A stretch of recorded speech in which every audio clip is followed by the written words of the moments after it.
কি হইল কি আমি একজন সাহাবীকে একটু আপনাদের সামনে তুলে ধরি। এমন প্রত্যেক সাহাবী ইসলামের আগের জিন্দেগি ছিল একরকম, ইসলামের পরের জিন্দেগি হয়ে গেছে সারা দুনিয়ার মানুষের জন্য মডেল। এই যে পরিবর্তনটার একটা নমুনা একটু আপনাদেরকে সময় দেখাই। আল্লাহর নবীর এক সাহাবী ছিলেন হযরত সাঈদ ইবনে আমির আল জুমাহি রাদিয়াল্লাহু আনহু। মুসলমান হয়েছেন একটু দেরিতে, কিন্তু ঈমান ছিল বড় পাক্কা। হিজরতের অনেক পর মুসলমান হয়েছেন, ঈমান ছিল বড় পাক্কা। কতটা পাক্কা একটা ছোট্ট গল্প শুনলেই বুঝবেন ঈমান কত পাক্কা ছিল। হযরত ওমর যখন খলিফা, ওমর নরম না গরম? কেমন গরম? অনেক। সুবহানাল্লাহ। কত নবী বলেন ওমর আপনি যে রাস্তা দিয়ে চলেন শয়তান ডরে আর ওই রাস্তায় থাকে না, আরেক রাস্তায় চলে যায়। আল্লাহু আকবার। সেই ওমর যখন খলিফা, হযরত সাঈদ একদিন যায় ওমরকে বলেন কি জানেন ওমর, আল্লাহ দায়িত্ব দিছে ঠিকঠাক মতো আদায় করেন, নাইলে কিন্তু খবর আছে। বাপ রে বাপ, বেটার কলিজায় সাহস কত! এত সাহস কই পেয়েছে? মানুষ নিজে যত সৎ হয় তার সাহসও তত উঁচা হয়। কথা ঠিক কিনা বলেন? নিজের মধ্যে দুই নম্বরই থাকলে কথা বলবে খালি মিনমিন মিনমিন মিনমিন করে, আর তেলের দাম বাড়াই, ডিব্বা খালি করব। হ্যাঁ, দুই নম্বর সাংবাদিক যতগুলো আছে সব দিনে দাওয়াত পাইতো জায়গা মতো, হ্যাঁ, ওই জায়গায় যাইয়া প্রশ্ন করে, মাননীয় নেত্রী আপনি এত কাজের এনার্জি কি করে পান? সারা দুনিয়ার জন্য আপনি উন্নয়নের রোল মডেল মাননীয় নেত্রী। আর উনি বসে বসে হাসে, ওইটাও পালাইছে ওইটিও পালাইছে। কথা কন, তেলের ডিব্বা খালি করে আলাই তো সাংবাদিক সম্মেলন করতে যায়া। কারণটা কি? সবটির ভিতরে দুই নম্বরই শয়তানি, সবটি হচ্ছে দালাল, রয়ের এজেন্ট। এগুলা নিজের দালালি প্রতিষ্ঠিত করার জন্য তেলাইয়া তেলাইয়া কথা কইতো। কথা ঠিক কিনা?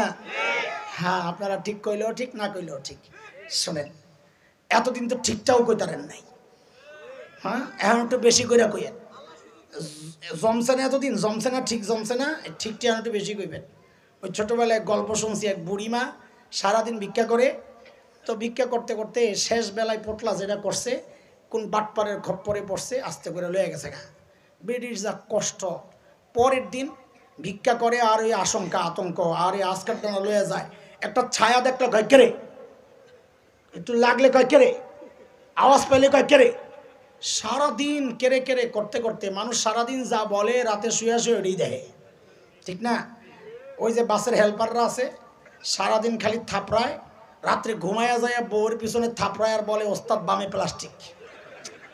সারাদিন এটা মুখস্থ হয়েছে যে রাতে ঘুমায়া ঘুমায় এটাই করে। এই একটু আগে এক ভাই জানাইলেন কালকে ওয়াজ শুনছে, সারা রাত বলে খালি আমারই দেয়। ও মানুষ যেটা কল্পনা করে সারা রাত ওইটাই দেয়। তো বুড়ি ওই যে সারাদিন কেড়ে কেড়ে করছে, যে রাত্রে শুয়া শুয়া হন শুরু করছে কেড়ে। রাত্রে আইসে চোর, চোর আইসা নাক ডাকা শুই না তো মনে করছে ঘুমায়, কাছে গেছে আর যে কেড়ে করছে আর পিছনে দিছে দৌড়। চোরের মনে পুলিশ পুলিশ, তো আবার নাক ডাকতে তো আবার সাহস করে আগায়, আবার কেড়ে কয় আবার দৌড়তে। এমন কতক্ষণ চোর পুলিশ খেলাখেলি কইরা চোর বুঝছে না রে বেড়ি তো ঘুমের মধ্যেই কেড়ি কেড়ে করে, কিন্তু চোরের মনে তো একটু ডর, আওয়াজটা শুনলেই কইলে যারা কামড় দিয়ে কর, আওয়াজটাকে বন্ধ করা লাগবে। তো একটা কাপড় লইয়া মোহের মধ্যে ঢিপা লাগাইছে আস্তে আস্তে, যেন আওয়াজটা না বাইর হয়। তো আওয়াজে না বন্ধ হয়েছে, ভিতরের প্রোডাকশন তো বন্ধ হয় নাই। ওই কেড়ে সব বাইরিতে বাইরিতে মোহে আয়া জমছে। চোরে যাওয়ার সময় কাপড়ে টান পড়ছে, মুখ থেকে কাপড় খুললে এতক্ষণ যে কেরেটে জমছে না, সব একবারে বারণ শুরু হচ্ছে, কেরে করা শুরু করছে। তা আমিও বলি এই 16 বছর আম করে কইতে দেন নাই তো, এটি সব জমছে, এখন কাপড় থেকে শুইলা গেছে, এখন একবারে সব বাড়িব, ঠিক কিনা? এই জন্য এখন জায়গা মতো ঠিক করা লাগবে, জায়গা ছাড়াও ঠিক করা লাগবে, কারণ এতদিন তো ঠিকটাও কইতে পারেন নাই, ঠিক আছে না? এখন একটু বেশি কইতে হবো, কারণ আটকাই আসছিল তো এটি। এখন প্রোডাকশন তো হয়েছে, ভিতরের রাস্তা খুব দুঃখ কষ্ট যা আছে, কয়দিন কইলে ঠান্ডা হয়ে যাবো, তোরা সেতিস না, একটু সহ্য করে শোন। 16 বছর তো নির্যাতন করছস, কিছু তো কইতে পারি নাই, এখন তো দাঁত পাত খিচ্চা হজম করে লা। হযরত সাঈদ যখন বললেন ওমর সোজা হয়ে যান, ভালো হয়ে যান, আল্লাহ যে জিম্মাদারি ঠিক মতন আদায় করে, নাহলে কিন্তু খবর আছে। ওমরকে বাপরে বাপ, বেটার সাহস কিরে ধরছে, মিয়া সব কাম আমার কান্দে দিয়া তোমরা আজাইরা আমারে খালি ওয়াজ করো, ধরো কাজের কিছু ভাগলো, জোর করে ধইরা সিরিয়ার এক শহর হিমসের গভর্নর বানায়া পাঠায় দিছে। যাও, সামনের কথাগুলো বোঝার জন্য দুইটা বিষয় একটু মাথায় রাখেন। যেই এলাকার মানুষ যত ধনী, ওই এলাকার জনপ্রতিনিধি যারা আছে, এলাকার প্রভাব তিনিও ধনীই থাকেন। আরেকটা কথা শোনেন, আজকের দুনিয়ায় Bangkok, Singapore, Thailand, Dubai, Abu Dhabi, Karachi, Bombay, আমাদের চিটাগাং, এগুলো যেমন বাণিজ্যিক শহর, ওই সময়ে গোটা দুনিয়ার বাণিজ্যিক শহর ছিল সিরিয়া। কোথায়? এবার বুঝে শুনে বলেন তো, সেই সিরিয়ার শহর হিমসের গভর্নর ধনী হওয়ার কথা না গরিব হওয়ার কথা? বলেন বলেন, কেমন ধনী? আমি যেটা বলি এটা মনে রেখেন, পরে জিজ্ঞেস করলে আবার ওইটাই বললেন। সময়ের সেরা ধনী। বলেন কি হওয়ার কথা? এইবার দেখেন কাদের কথা শোনাচ্ছি, যারা এক পয়সার জন্য মানুষ খুন করত, মনে আছে তো? এটা ছিল ইসলাম কবুলের পর হইল কি এটা দেখাইতেছে। হিমস থেকে এক দল আসছে হযরত ওমরের সাথে সাক্ষাৎ করার জন্য। হযরত ওমর তাদের সাথে কথাবার্তা বললেন, তোমরা একটা কাজ করো, হিমসের গরিবদের একটা লিস্ট দাও, আমি রাষ্ট্রীয় কোষাগার বাইতুল মাল থেকে তাদের জন্য কিছু বরাদ্দ দিয়ে দিব। হিমসের লোকেরা সুযোগ পাইছে, লিস্ট একটা করছে বড়, নিয়ে হযরত ওমরের কাছে জমা দিয়েছেন। ফুকারা ও হিমসের গরিবদের লিস্ট। আহারে মুসলমান, হযরত ওমর লিস্টটা হাতে নিয়ে আর চোখ ফিরাইতে পারেন না। কেন? কারণ তিনি দেখেন যে ওই লিস্টের শুরুর দিকেই হিমসের গভর্নর সাঈদ ইবনে আমের আল জুমাহির নাম। হওয়ার কথা ছিল সময়ের, আর এখন হইল গরিবের লিস্টে নাম।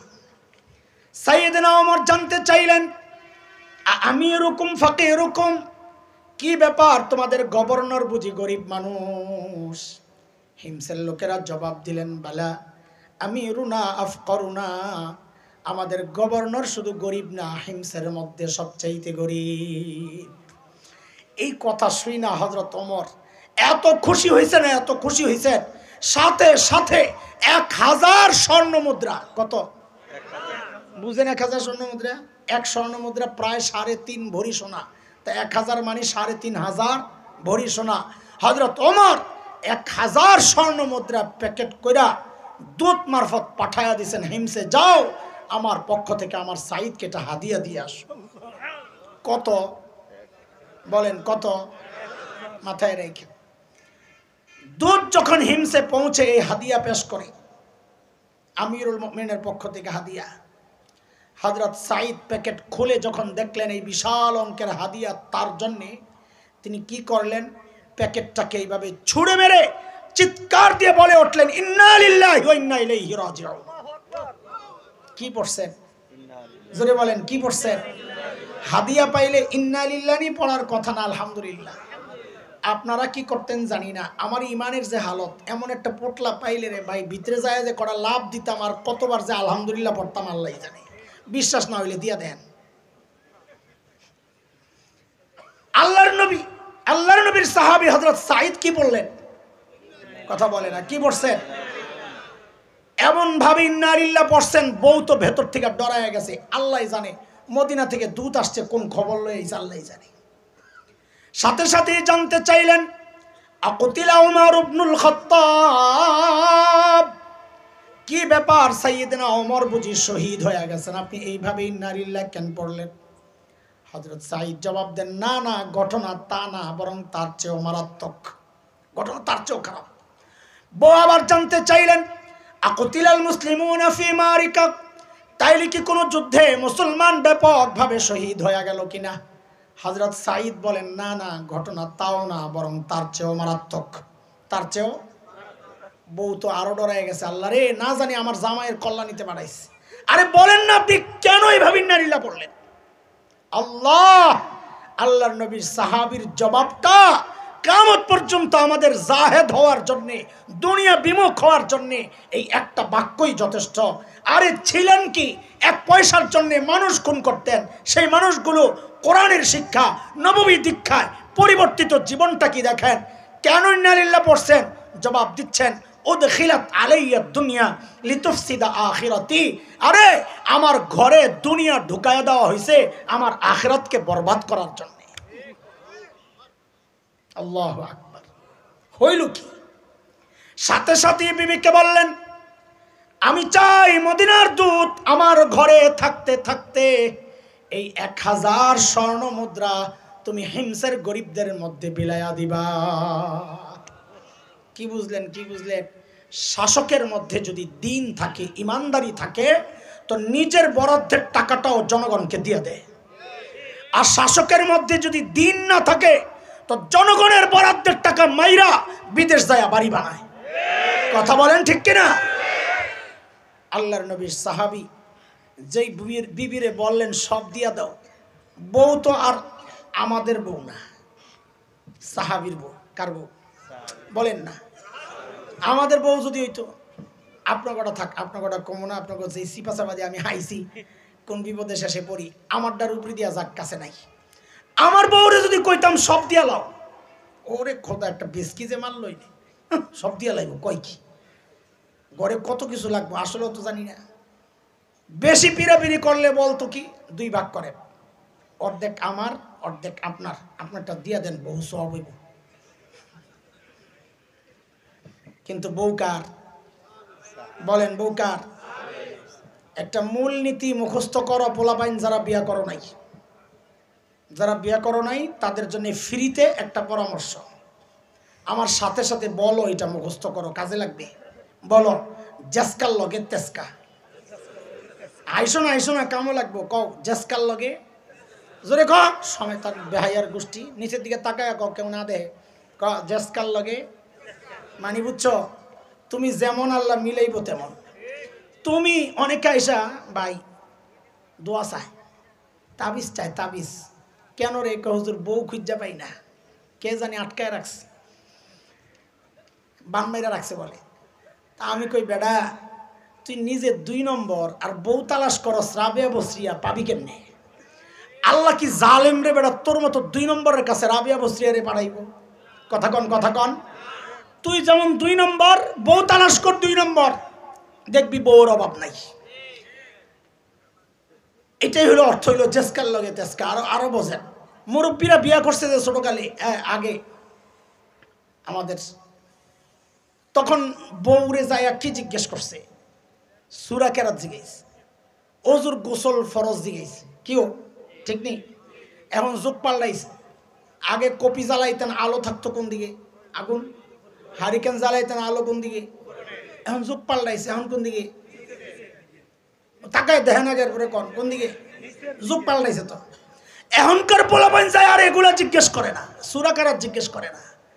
ও বিশ্বকাপ চলাকালীন বলে কোনটায় বউ দেখতে গেছে, যায় বলে বেডিরে জিগায়, হেগো কোন দলের সাপোর্ট করো? আচ্ছা কোন তো দিয়ে এই প্রশ্ন করা ঠিক আছে নি? তাহলে আপনারা বুঝেন নাই আমি কি কইতে চাইতেছি। ঠিক আছে, এই প্রশ্ন করা ঠিক আছে। কেন? ওই প্রশ্ন করে যায় না লোক, ওই যে একটা খবিস, ওর লগেরটাও খবিস পরে কিনা। এটার নাম কি? বল বল, জেসকার লগে। এটা আমার কথা না রে, হাইসা উড়ে দিস না, এটা কোরআনের কথা। সূরা নূরে আসছে, আল্লাহ বলেন, আল খাবিসাতু লিল খাবিসিনা ওয়াল খাবিসুনা লিল খাবিসাত আত-তাইয়িবাতু লিত-তাইয়িবিনা ওয়াত-তাইয়িবুনা লিত-তাইয়িবাত উলাইকা মুবাররাউনা মিম্মা ইয়াকুলুন লাহুম মাগফিরাতুন ওয়া রিজকুন কারীম। এই আয়াতের সংক্ষেপ তরজমা যদি করি তো এটাই বাইর হয়, জেসকার লগে। আল্লাহ আল্লাহ তো করে সহি বুঝ দেখ। হযরত সাইদ যখন বললেন সব দিয়া দাও, বউ সাথে সাথে নিয়ে সব দিয়া দিস। কেন? জেসকার লগে তেসকা। হ্যাঁ, যার সাথে যেমন আল্লাহ মিলাইছেন। ওহো, মদিনার দূত এই কারবার দেখে অবাক হয়ে গেছেন, আরে কোথায় আসলাম, এরা মানুষ না ফেরেশতা। দৌড়াইয়া ফেরত গেছেন মদিনায়, যায় হযরত ওমরকে সব ঘটনা যখন শুনাইছেন, হযরত ওমর এতটা খুশি হইছেন, এতটা খুশি হইছেন, সাথে সাথে বললেন, এই কাফেলা রেডি কর, আমার সাইদকে দেখতে যাব। এটা এত সহজ কথা না, এটা এত সহজ কথা না, বর্তমান দুনিয়া না যে ট্রাভেলসে ফোন দিয়েছেন, দোস্ত একটা টিকিট লাগবে, বলে পাসপোর্টের কপিটা পাঠাইয়া দাও। পাসপোর্টের কপি পাঠাইয়া দিছেন, দোস্তের টিকিট পাঠাইয়া দিছে, এয়ারপোর্ট দেখাইছেন, বোর্ডিং পাস দিয়ে দিছে, প্লেনে উঠে গেছেন গা। এটা ওই জমানা না। দূরের সফরের জন্য অনেক প্রস্তুতি দরকার। ওমরের দিলটা এতটা আলোড়িত হয়েছে, সাইদকে দেখার জন্য অস্থির হয়ে গেছে।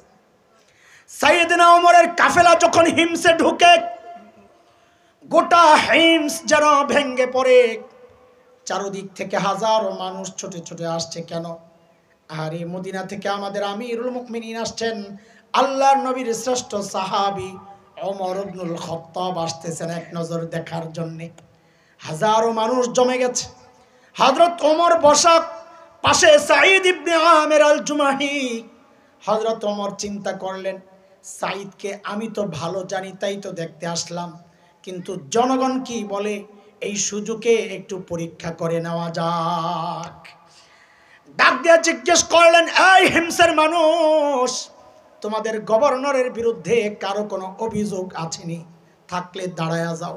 বাপরে বাপ, 3 মাস আগে আপনাকে এই এলাকায় আইসা যদি উপরের কোনো নেতা জিজ্ঞেস করতো, আপনাকে এলাকার নেতার বিরুদ্ধে কারো কোনো অভিযোগ আছে, তো পাবলিক মাথা নিচের দিকে দিয়ে বলতো, অভিযোগ আছে, কিন্তু দাঁড়াবো না, দাঁড়াইলে সকালে শুয়া পড়া লাগবো।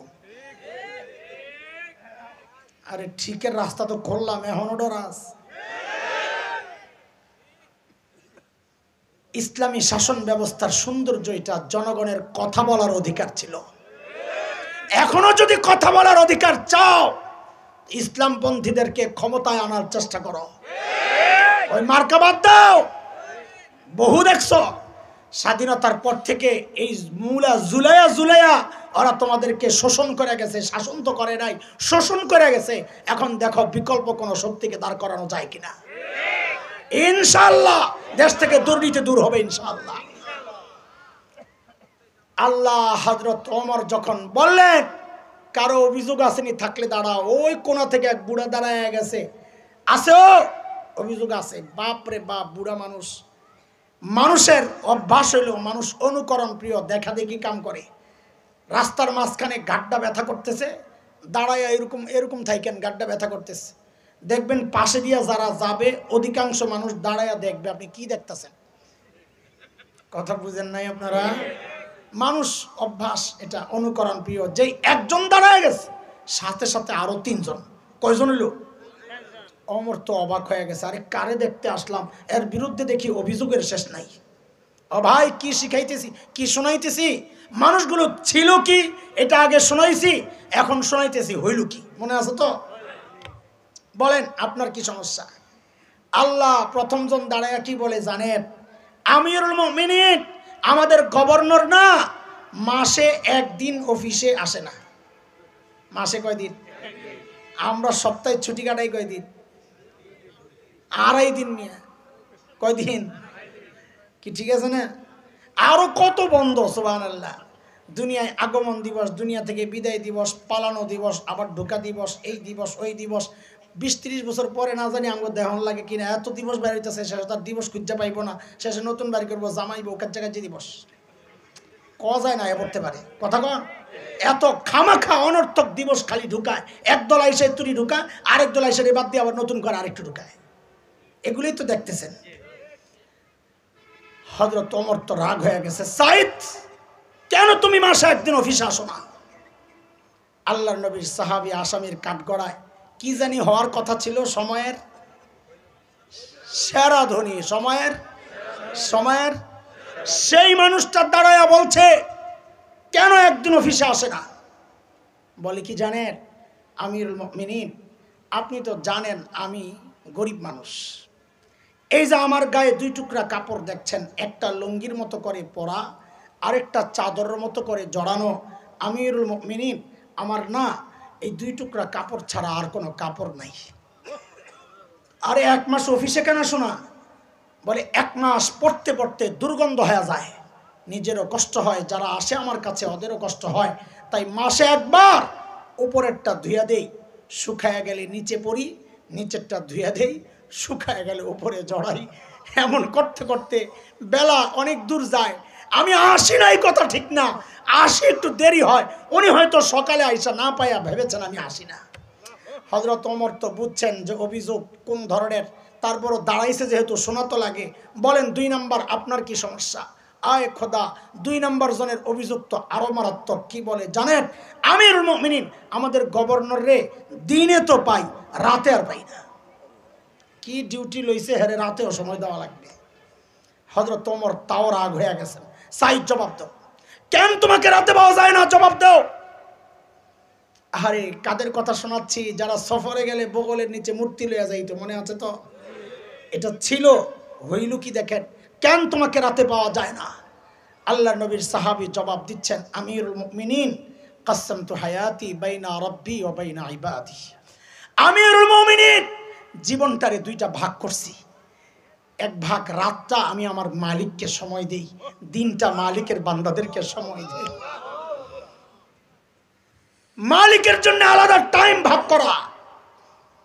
আমরা তো ব্যস্ত মানুষ, কত কাজ আমাদের, অফিস আদালত সংসার পরিবার রাজনীতি, কত কাজ।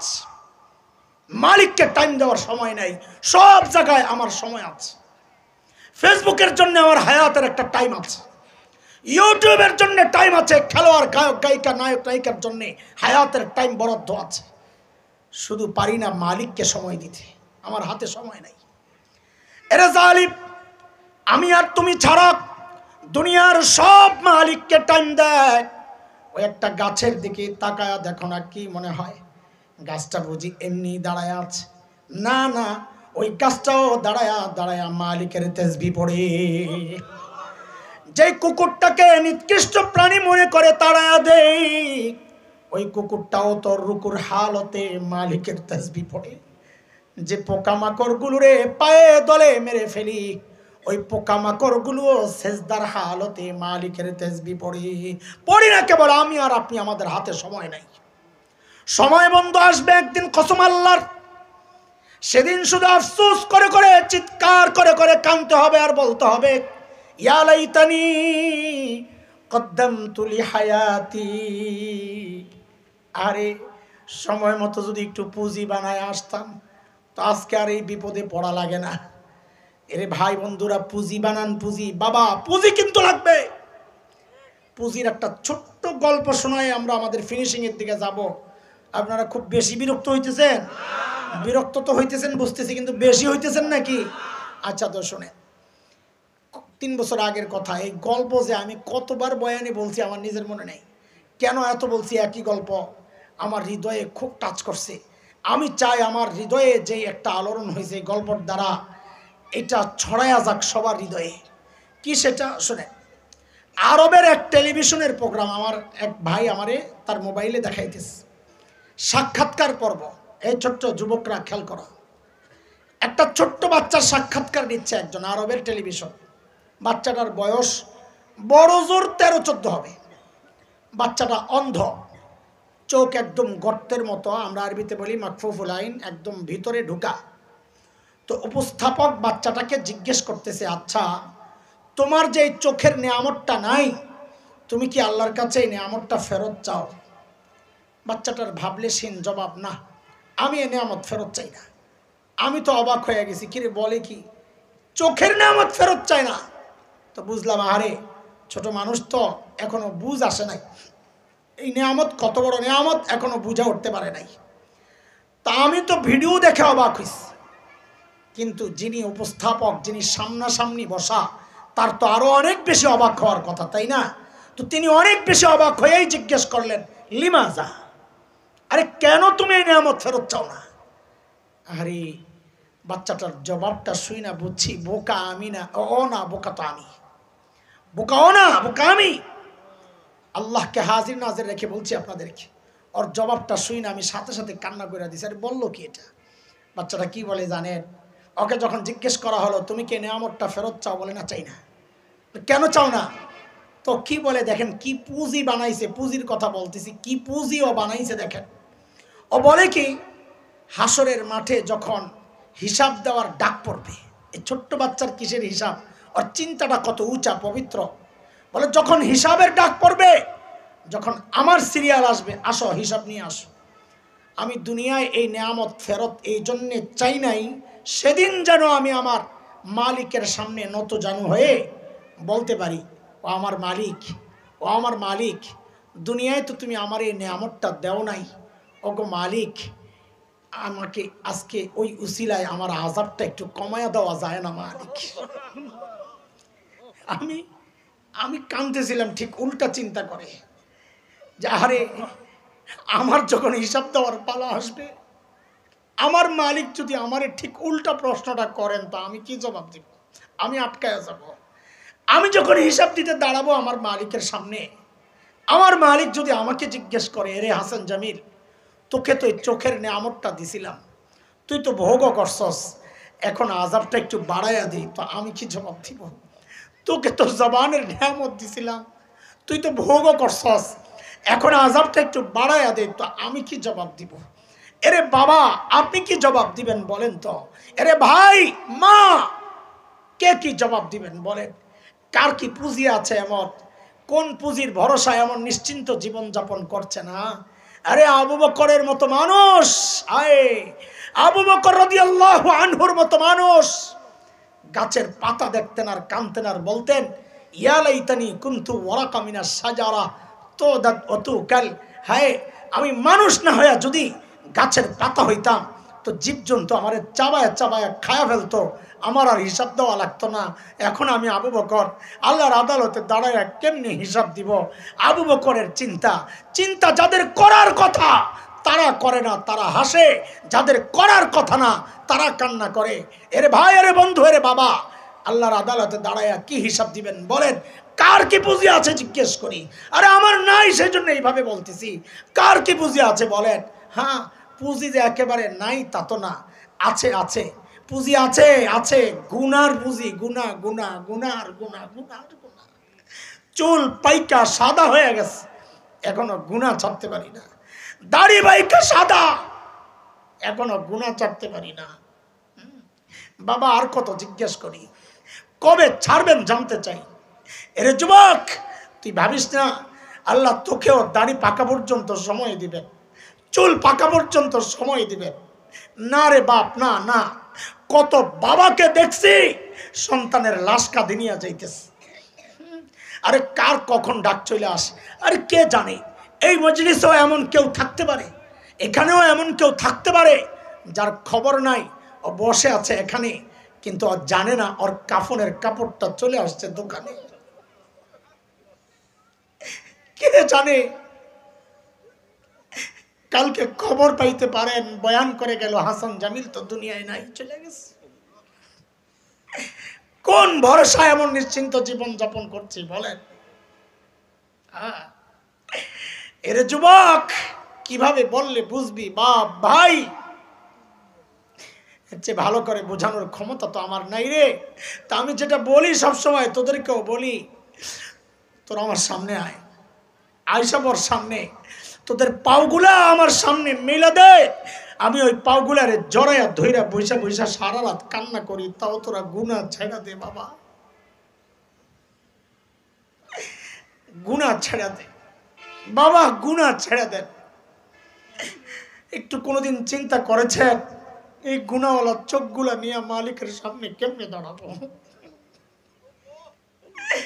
এই গুনাহওয়ালা জবানটা নিয়ে মালিকের সামনে কেমনে দাঁড়াবো বলেন? এই গুনাহওয়ালা কানগুলা নিয়ে মালিকের সামনে কেমনে দাঁড়াবো? এই গুনাহওয়ালা হাত পাও নিয়ে মালিকের সামনে কেমনে দাঁড়াবো বলেন? হ্যাঁ বলেন, কত করবেন আর নাফরমানি মালিকের বলেন? আরে কার নাফরমানি করতেছি কোনোদিন একটু ভেবেছেন? ওই মালিকের যিনি এত ভালোবাসেন আমাদেরকে। এই বুঝি ভালোবাসার প্রতিদান? কত ভালোবাসেন বলে, কত ভালোবাসেন? আশপাশের দিকে তাকায় একটু বুঝতে পারেন না কত ভালোবাসেন? বুঝেন না কেন? আরে আমি আপনি দরজা জানলা বন্ধ করে ভেতরে যখন গুনাহ করি না, আরে আমার মালিকের কত ভালোবাসা, ভেতরে গুনাহ চলছে আর আমার মালিক বাহির থেকে দরজার নিচে দিয়া বাতাস আর অক্সিজেন পাঠাইয়া দিচ্ছেন যেন আমি মইরা না যাই। ওই মালিকের নাফরমানি চলতেছে প্রতিনিয়ত। কবে ছাড়বেন জিজ্ঞেস করি বলেন? কবে আপনি মালিকের হবেন বলেন? হ্যাঁ, সব মেহনত সন্তানের জন্য, সব মেহনত বিবির জন্য। আরে যতটা মেহনত নেতার জন্য করো, এর কিছু অংশ যদি মালিকের জন্য করতা, তুমি দুনিয়ায়ও বাদশাহী পাওয়া যাইতা, তুমি আখিরাতের বাদশা হয়ে যাইতা। কোথায় চলতেছে মেহনত আমাদের? হ্যাঁ,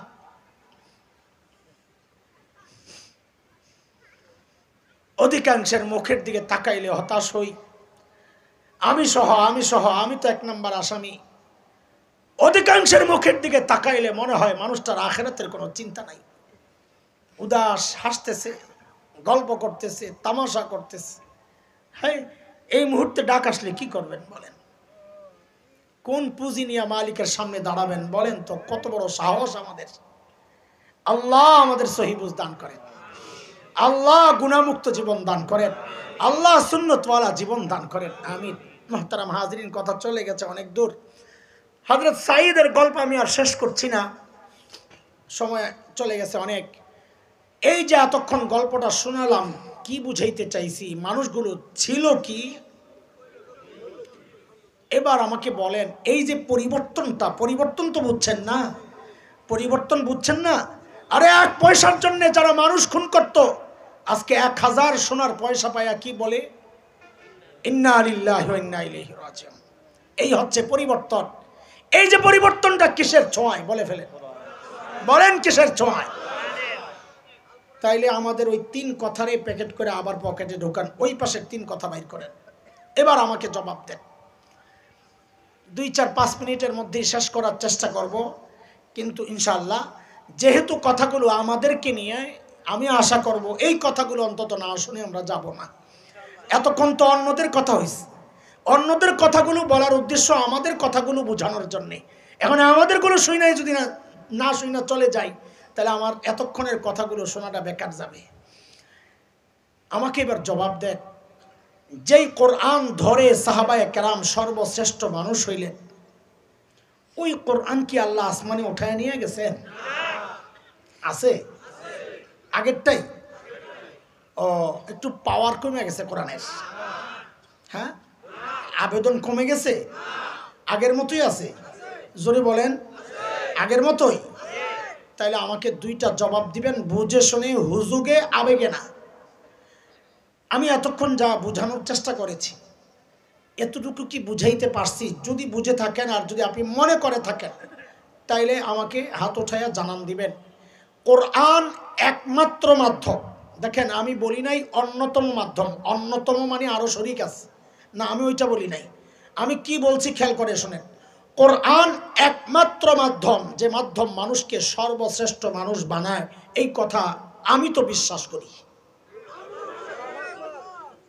বিশ্বাস করেন সবাই? হাত নামান তো দেখেন। আমি আবারও বলি, হুজুগে আবেগে হাত উঠাবেন না, বুঝে শুনে। আমি বিশ্বাস করি, আমি হাত উঠাইছি। 2 নম্বর প্রশ্ন আপনাদের উদ্দেশ্যে, আপনারা আপনাদের সন্তান আপনজনকে সর্বশ্রেষ্ঠ মানুষ বানাতে চান? চান? আমি চাই, ইনশাআল্লাহ। হাত নামান। এই যে হাত উঠাইছেন না, আপনাদের অনেকের চেহারা দেখে আমার অনুমান, এটা আমার অনুমান, ভুল হোক, এটা আমার প্রত্যাশা। কিন্তু আমি তো এই সমাজের মানুষ, আমি এই সমাজের মানুষ চিনি, জানি। সেই জানা জায়গা থেকে বলছি যে হাত উঠাইছেন, এখানে অনেক পাওয়া যাবে যারা এই 2 কথার 2টাতেই অথবা যে কোনো একটাতে আপনারা সত্য বলেন নাই, মিথ্যা বলেছেন। কি বলেছেন? বলে আপনি গায়েব জানেন? আমি গায়েব কোত্থেকে জানবো? গায়েব শুধু জানেন কে? আরো জোরে বলেন। আমি কোত্থেকে গায়েব জানবো? আমি এই সমাজ জানি। এই সমাজের আলো বাতাসে আমার বেড়ে ওঠা, এই সমাজের ডাল চাল খেয়ে আমি বড় হয়েছি, কাজে এই সমাজ আমি চিনি।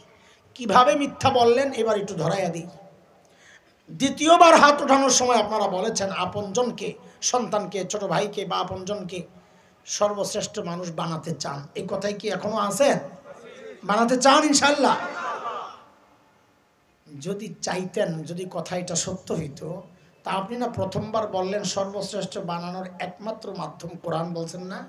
তাহলে আপনার পরের কথা যদি সত্য হয়, তাহলে তো সন্তানকে সর্বশ্রেষ্ঠ বানানোর জন্য সর্বশ্রেষ্ঠ বানাই যে কিতাব, সেই কিতাবের প্রতিষ্ঠান মাদ্রাসায় পাঠানোর কথা ছিল, ওখানে না পাঠায়া তাইলে আপনি সন্তানকে পাঠাইলেন কোথায়?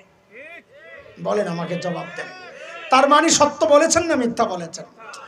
আমি আপনাদেরকে কষ্ট দেওয়ার জন্য বলছি না, আগেই বলেছি, খোঁচানোর জন্য না, কথাগুলো বলছি হৃদয়ে আফসোসের আগুন জ্বালাইতে। মনে আছে কথা? ওই আফসোসের আগুন জ্বালাইতেছি যে ছাড়লাম কি, ধরলাম কি, আহারে ধরলাম কি, ছাড়লাম কি, আহারে ওই যে আফসোসটা, আহারে করলাম কি। বলেন আপনারা, সন্তানকে যে দিন শিখাইলেন না, তো ঠকছেন না জিতছেন? বুঝে শুনে জবাব দেন। সন্তানকে ঠকাইছেন না জিতেইছেন? আচ্ছা, আপনাদেরটা রাখেন, আমি আসতেছি ইনশাল্লাহ, অল্প মধ্যে শেষ করব। আমরা যারা মাদ্রাসায় পড়ছি, মোল্লা মুন্সি মানুষ, আপনাদের কাছে মনে হয় যে আমরা দুনিয়ার মধ্যে সবচেয়ে নিচু লেভেলের মানুষ, ঠকে গেছি। কিন্তু একটু আসলে বলেন তো, বিশ্বাস করেন কিনা, আমরা ঠকছি না আমাদের মা বাবা ঠকছেন? হ্যাঁ হ্যাঁ হ্যাঁ, কেউ ঠকেন নাই? আমরা কেউ ঠকি নাই। কেন?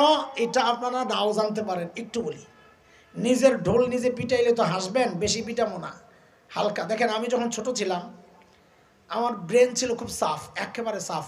আমার ওস্তাদরা বলেন, আমি তো জানি না, এখন তো নাই কিছু, আম্মা বলেন, আত্মীয় স্বজন বলতেন, খুব পরিষ্কার ছিল, একবার বললে সব পান। তো আমরা তখন ধানমন্ডিতে এক বাসায় ভাড়া থাকি, 80-র দশকের কথা। তখন ওই বাড়িওয়ালার মেয়েরা, ওরা স্কুল কলেজে পড়ে, আমার বড় আপাদের সাথে চলতেন, ওনারা আমারে নিয়ে বাংলা ইংরেজি পড়াইতো। তো অবাক হইতো, এটা কি জিনিস। আর আইসা আম্মারে খালি বলতো, খালাম্মা, এই মেধাবী ছেলেটারে নষ্ট করেন না। নষ্ট বুঝছেন? হ্যাঁ হ্যাঁ, ওই যে আব্বার সাথে টুপি পরে পাঞ্জাবি পরে যাই মাঝে মাঝে মাদ্রাসায়, ওইটারই কইতেছে নষ্ট করেন না। স্কুলে পড়ানো, দেশ সেরা ডাক্তার হবে, দেশ সেরা ইঞ্জিনিয়ার হবে। আচ্ছা, আপনারা বলেন তো, আমার মা বাবা ওদের কথা না শুই না যে আমারে দিন শিখাইছেন, কোরআন শিখাইছেন, আমারে ঠকাইছেন? ওনারা ঠকছেন? কেন? কেনটা একটু ছোট্ট করে শোনাই। আমাদেরটা শোনানো মাকসাদ না, আপনাদেরটাতেই সময় বেশি দেবো ইনশাআল্লাহ। কেন আমরা ঠকি নাই? দেখেন, দুনিয়ার রাজা বাদশাদের চেয়ারে হয়তো আমরা বসি নাই, বসতে চাইও না, কিন্তু এটা এক চরম বাস্তব কথা। আল্লাহ তাআলা কোরআনের বরকতে, এটা আমাদের ব্যক্তিগত কোনো বিষয় না, কোরআনের বরকতে মানুষের হৃদয়ে আমাদের জন্য যে ভালোবাসা এবং শ্রদ্ধা আল্লাহ রেখেছেন, দুনিয়ার রাজা বাদশারা এর ধারে কাছেও নাই। ঠকছি না জিতছি? আলহামদুলিল্লাহ, আলহামদুলিল্লাহ। আমার মা বাবা ঠকছেন না, জিতছেন। কেন? দেখেন, আমাদের তো সারা বছরই প্রোগ্রাম থাকে, প্রতিদিনই। আমার এমন কোনো দিন যায় বলে আমার মনে পড়ে না যেদিন আমি বলি না রব্বির হামহুমা কামা রব্বায়ানি সগীরা। আমার তো আরো অনেক কিছু পাগলামি আছে, এত ব্যস্ততা। তার মধ্যেও মাঝে মধ্যে, গ্রামের বাড়ি আমাদের কুমিল্লায়, ওখানে মাদ্রাসা আছে বাড়িতে, পেছনেই আম্মা আব্বাকে দাফন করেছি, গোরস্থান, পারিবারিক কবরস্থান। এত ব্যস্ততার মধ্যেও মাঝে মধ্যে চলে যাই। কি করি যায় জানেন? পাগলামি, বাচ্চাদের মতো করি। মা বাবা পাশাপাশি শোয়া, তো ওনাদের দুইজনের মাথার মাঝখানে যায়, বাচ্চারা ওস্তাদকে যেভাবে পড়াশোনায় আমাদের দেখছেন মাদ্রাসায়, ঠিক ওইভাবে বসি বাচ্চাদের মতো। তখন বসে বসে চিন্তা করি, আহারে, চাইলেই তো এখন মাথায় একটু তেল লাগাইয়া দিতে পারবো না, সেই সুযোগ তো হাতছাড়া হয়ে গেছে। চাইলেই তো একটু পাওগুলা টিপে দিতে পারবো না, সেই সুযোগ তো হাতছাড়া হয়ে গেছে। তো কি করি, বসে বসে কিছুক্ষণ আল্লাহর কালামের তিলাওয়াত করি, করে ওঠার সময় শুধু বলি, ও আল্লাহ, এই যে তিলাওয়াত করলাম এই মানুষগুলোর উসিলায়, আল্লাহ, দুনিয়া থেকে যাওয়ার সময় যারা আমাকে তোমার সাথে জুড়ে দিয়ে গেছেন, ও আল্লাহ, আজকে যেন তারা তোমার রহমত থেকে বিচ্ছিন্ন না হয়ে যায়। রব্বির হামহুমা কামা রব্বায়ানি সগীরা। বলেন, আমার মা বাবা জিতছেন না ঠকছেন? হ্যাঁ হ্যাঁ। আরে আমি যদি একটা দোয়াও না করি সারা বছর, একদিনের জন্য দোয়াও না করি, তাও এমন অ্যাকাউন্ট খুলে গেছেন, আমি কিছু না বললেও অটোমেটিক যাবে। ওনারা আমারে যা শিখাইছেন আমি ওইটা পড়বো, সাথে সাথে আর সওয়াব আমাদের কবরে চলে যাবে। জিতছেন না ঠকছেন? এবার আপনাদেরটা আসি। আপনারা যারা সন্তানকে দিন শেখান নাই, শেখাচ্ছেন না, আপনারা নিজেরাও ঠকেছেন, সন্তানকেও ঠকাচ্ছেন। ভাবছেন সন্তানকে অনেক কিছু বানাচ্ছেন, না না। কেন ঠকেছেন এই ছোট্ট করে ছোট্ট ছোট্ট দুইটা কথা দিয়ে আমি বুঝাইতে চাই। এটা আমার কথা না, পত্রিকাওয়ালাদের রিপোর্ট, আমার কাছে রিপোর্টের কাটিং আছে। পত্রিকাওয়ালারা লিখেছে, সাংবাদিকরা, উচ্চ শিক্ষার হার যত বাড়ছে, উচ্চ শিক্ষা মানে মাদ্রাসা শিক্ষা কি জেনারেল শিক্ষা, ওই জায়গায় একটু গন্ডগোল আছে আপনাকে কথায়, আমি ওদিকে যাব না, সময় লাগবে।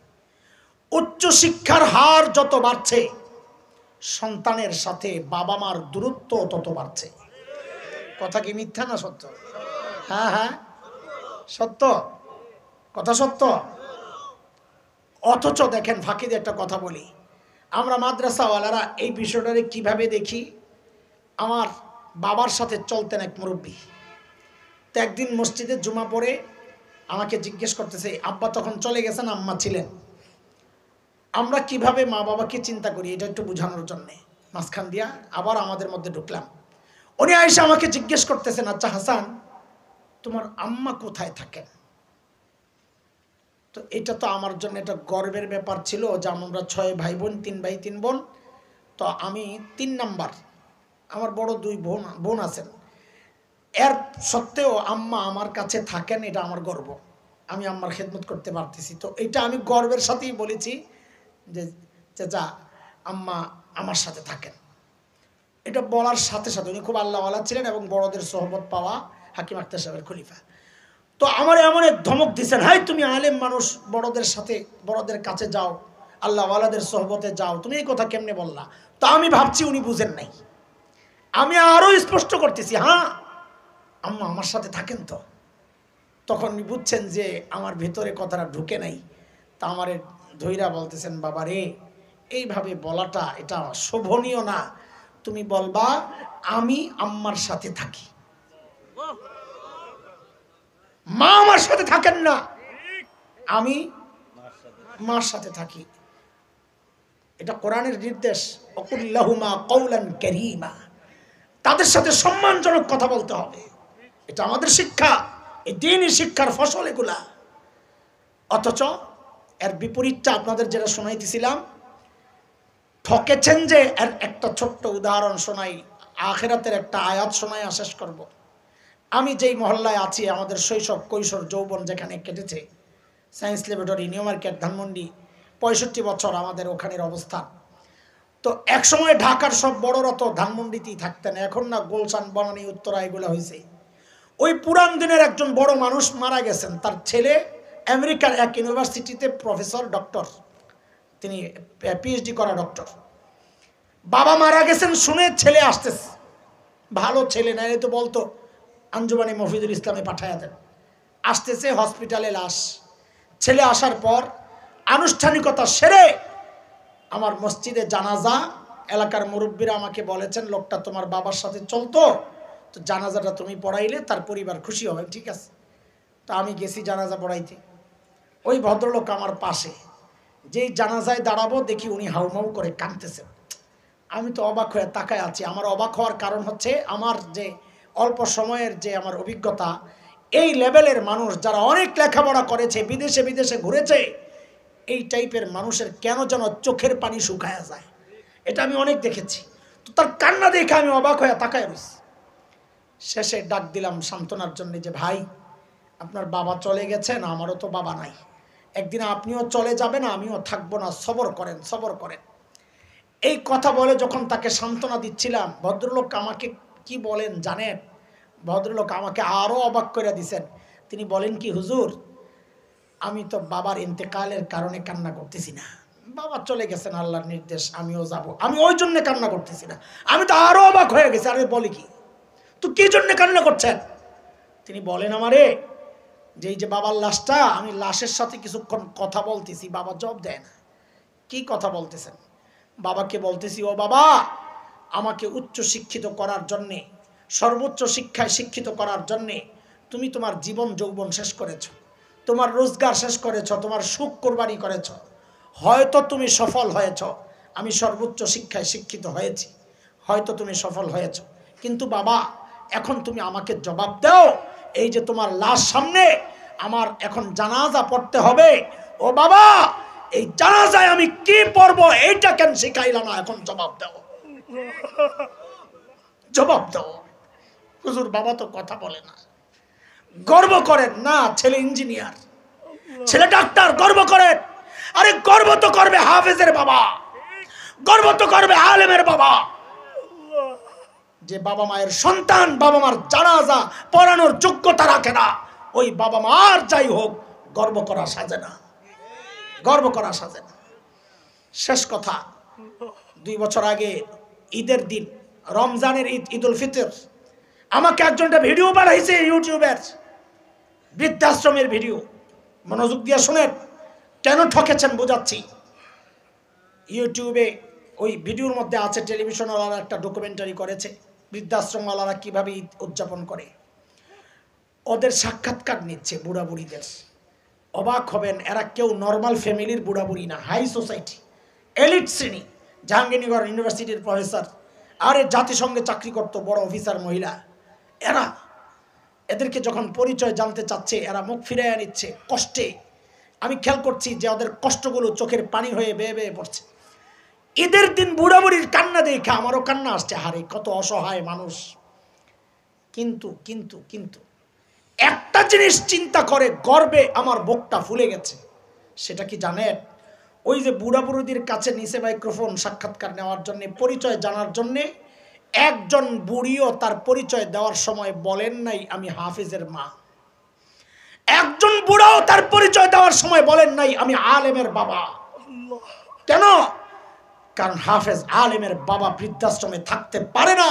ওকে তো শেখানো হয় তোমার মায়ের পায়ের তলে তোমার জান্নাত। ও জান্নাতকে বৃদ্ধাশ্রমে রাখে না, ও জান্নাতকে মাথায় তুলে রাখে। ঠকছেন না জিতছেন? বলেন ঠকছেন না জিতছেন? যারা সন্তানকে দিন শেখান নাই, প্রতিনিয়ত এইভাবে ঠকে যাচ্ছেন, বলেন না আপনারা? আসল ঠকা রয়ে গেছে, শেষ কথা, আসল ঠকা রয়ে গেছে হাসরের মাঠে। কোথায় কোথায়? সন্তান যদি ইমানদার হইতো, নেককার হইতো, বাবা মায়ের জন্য জাহান্নামের ফয়সালা হয়ে গেলেও হাদিস বলে সন্তান যায়া বাবা মার রাস্তা এইভাবে 2 হাত ছড়ায়া আগলে দাঁড়াইতো। ফেরেশতাদেরকে বলতো আমার বাবা মাকে কই নাও, বলে জাহান্নামের ফয়সালা হয়েছে, তুমি জান্নাতের রাস্তায় ওদিক দিয়ে যাও গা। সন্তান কি বলবে?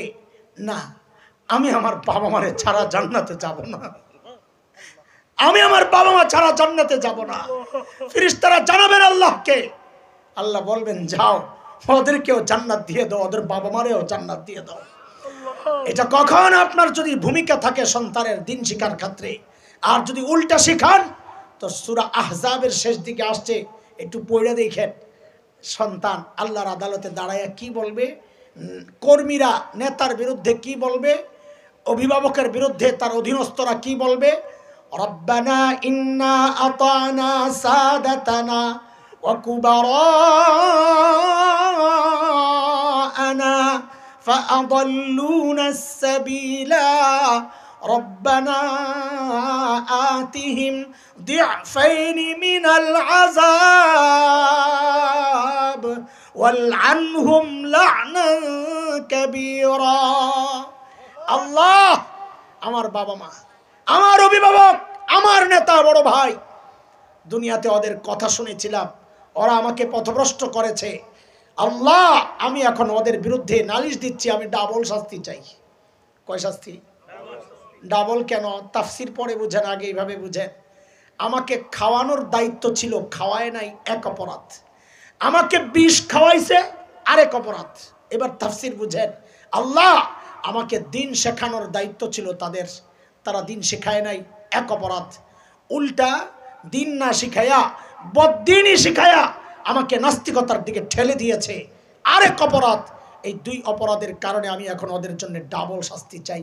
আরে সন্তান সুপারিশ কইরা জান্নাতের রাস্তায় ওঠানোর কথা, এখন সন্তান বলতেছে আল্লাহ ওদের জন্য আমি ডাবল শাস্তি চাই। আপনার তো দয়া অনেক, বান্দার কান্নাকাটি দেখলে মায়া লাগতে পারে। সন্তান বলতেছে মায়া লাগতে পারে। এখানে যারা দুনিয়ায় আমার উপর কোনো মায়া করে নাই, আজকে ওদের জন্য আমি কোনো রহমত আশা করি না। ওয়াল আনহুম লানান কাবীরা, নাউযুবিল্লাহ নাউযুবিল্লাহ। ওদেরকে আপনার রহমত থেকে দূরে, বহু দূরে সরায়া দেন, নাউযুবিল্লাহ মিন যালিক। বলেন বলেন, ঠকতে থাকবেন না, জিতার আশা আছে বলেন। হ্যাঁ, কয় কথা হয়েছে এই পর্যন্ত? আজকে কয় কথার আলোচনা হয়েছে? সাহাবীদেরকে নিয়ে কয় কথা? ওরা ছিল কি, হইল কি, মাঝখানে পরিবর্তন কিসের ছোঁয়ায়? আমাদেরকে নিয়ে কয় কথা? আমরা বলেন, আমরা ধরলাম কি, ছাড়লাম কি? কি ধরছি কি ছাড়ছি মাথায় আছে তো? এটা আফসোস না গর্ব? আহারে, এই গর্ব আফসোসই করতে থাকবেন না, গর্বের কিছু করবেন? হ্যাঁ হ্যাঁ হ্যাঁ, যদি কিছু করেন 5টা অঙ্গীকার করে যাবেন এখান থেকে। দোয়া করেন না করেন সেটা আমাদের জরুরি না, কিন্তু 5টা অঙ্গীকার করে তো যাবেন ইনশাআল্লাহ।